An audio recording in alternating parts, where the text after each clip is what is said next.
Have you ever actually sat there and wondered to yourself, why is it that I see something this way, but the person that I'm speaking to does not? They see it in a completely different way. And I can't even comprehend how is it that they see it that way. Well, the truth is that no two human beings are exactly the same. And I say this, even if you were to live, for example, with siblings and you grow up in the same household, how is it that all of you may actually grow up to have completely different personalities, completely different views of your parents, views of the teachings, the foundations, the beliefs, everything that's been passed down from your ancestral lines? You all take something different away. Because again, there are no two humans that are exactly the same. They do not experience things in exactly the same way. Even though the event or the experience plays itself out exactly the same, to everybody that is there to witness it, live through it, feel it, they're all going to take something different away. And this is the model of the world that we live in. We live in our own model of the world, meaning I have my reality, you have your reality, and then there's the real reality. And I think that sometimes gets quite confusing for people to get their head around, but each of us have a different view, a different model, a different way of sharing the world. And this is where sometimes people can get really, really confused on how is it that they need to communicate. Because if I'm sitting here looking at a box, and to me, I think the box looks completely square, but in somebody else's eyes, that box looks slightly more rectangle. Well, unless we agree to disagree, we're going to come up against a disagreement with each other because we're both viewing that box in a different shape. Now, obviously, that's just a basic example. However, let's revert back to the topic of siblings, because I think that one's quite easy to refer to in hopes that you do have siblings and you can relate. But I have a sister and a brother. So all three of us have grown up in the same house with the same parents who are still together till now.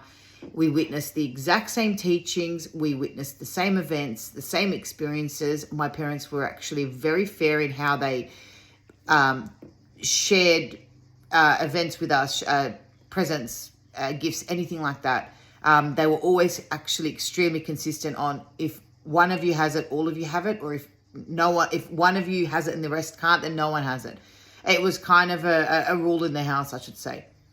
If you were to sit me, my sister, and my brother down and have a conversation with us, we would all have a very different explanation, view, reference, feeling, anything that associates us with our upbringing will come across slightly different, if not completely different. There may be some similarities, but there will still be slight differences in those similarities when explained by either myself, my sister, or my brother. And that's just because my perception of what happened or what we experienced and what we felt is different to those of my siblings, because they witnessed, experienced, and felt it different to I. And there's so many factors that would come into why is it that I experienced it differently. And that could be, what kind of representational system am I working from? And people go, okay, Margot, what does that mean? Well, I'm a visual person. I visualize everything. That is my main representational system. I'm going to utilize the word weakest, or I guess the one not utilized at all by me, if not ever, or maybe at a very small minimal, is kinesthetic, meaning feeling.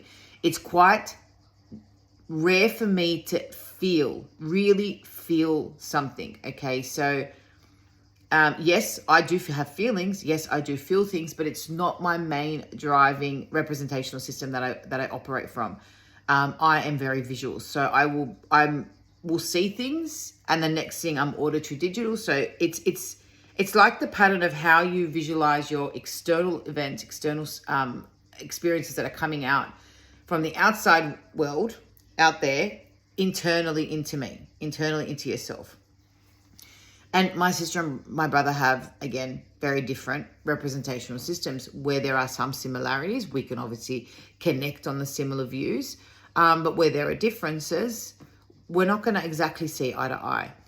So I think always take a moment to recognize this and always respect the other person's model of the world, okay? Because everybody has their own model of the world. What do I mean by respect everybody's model of the world? Step into their model of the world when they're talking about it. I'm not saying that you need to agree with them if you don't. I'm not saying that you need to take their model of the world and apply it to your own. But step into it and respect it, okay? If that person views something in a certain way, it's okay. They're allowed to. That's their reality. If you view it in a different way, that's okay. That's your reality. And it's getting to a place of actually being able to recognize when this is happening, which is then going to also help your connection, your rapport with those that you're communicating with. If you're in intimate relationships, connecting on deeper levels, communicating on deeper levels. Let me give you a bit more of an example of this.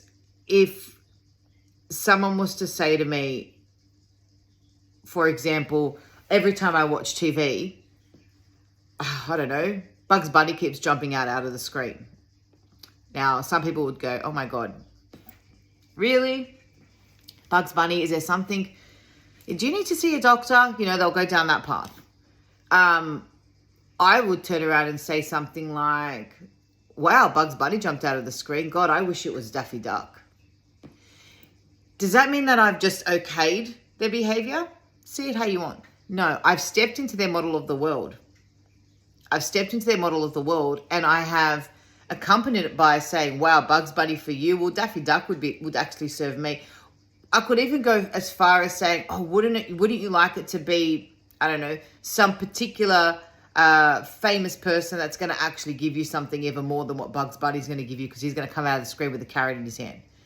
So it's being able to utilize their model of the world and step in and respect it while you're there.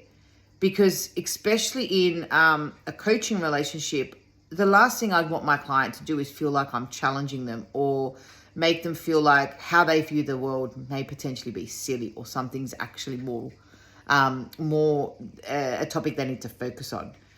And through that, you actually, as I said, you form that connection, that rapport. And this doesn't just apply to a coaching relationship. It applies to relationships in general, or connection with others, rapport with others. So I can go, obviously, this is a topic we can dive into, and there's quite a fair few branches that stem out from it. So I'd love to keep talking about it. Please like and subscribe to my channel. Turn on your notifications. There will be lots of content coming through. Hopefully it does add value. I am always asking and open for feedback. Tell me what is it that you want to hear. Tell me what is it that I need to know about content I'm delivering. Does it help you? Is there something more you want to see? Is there something potentially that you may have a different viewpoint on? Let us have a conversation. So make sure you like and subscribe to my channel and turn on your notifications. Take care of yourself wherever you are in the world, and I will speak with you soon. Margot, coming from Limitless Empowerment. Have a great day.